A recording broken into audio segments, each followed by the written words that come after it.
আজকের ভিডিওটা তাদের জন্য যারা আমাকে গালিগালাজ করে ভিডিও এখনো পর্যন্ত বানিয়ে যাচ্ছ আর সমস্ত ফেক নিউজ ছড়াচ্ছ তাদের জন্য। আচ্ছা একটা কথা বলো, আমি কি তোমাদেরকে কোনোদিন অপমান করেছি? করিনি কিন্তু। আর তোমাদের মুখখানাও আমার এই দেখাতে চাই না আমি, বুঝলে? আমার একটা কথা বলো তো, একই ভাষা যদি আমি তোমাদেরকে দেওয়া শুরু করি, হজম করতে পারবে? পারবে না কিন্তু। কিন্তু আমি দেবো না তো, কারণ আমার ভিডিও তো অনেক গুরুজনেরা দেখে, অনেক প্রফেসর, আমার স্কুল টিচার এরা দেখে, তো তাই আমি দিতে পারবো না। তার থেকে বড় কথা হচ্ছে আমার মা 4 বোনকে দুবেলা ঠিক মতো না খেতে দিতে পারুক, হাতা কুন্তির ঘা না সব করে পিঠে ফেলে মানুষ করেছে। তাই এইসব ভাষা আমরা ব্যবহার করতে পারবো না। আর তোমরা হয়তো করতে পারো, শিক্ষা আছে নাকি? তোমাদের গুরুজনেরা দেখুক, যাই দেখুক, তোমাদের কি যায় আছে?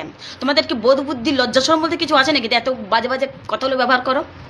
আর একটা কথা বলো তো, তোমাদের থোবরা কি এত খারাপ যে তোমাদের থোবরাতে ভিউ আসে না? একটা মেয়ের তো এই আমার এই থোবরাটা দেখিয়ে আর নামটা কামিয়ে খেতে হচ্ছে কেন? তোমাদের থোবরাখানা কি এত বাজে যে পাবলিক খাচ্ছে না?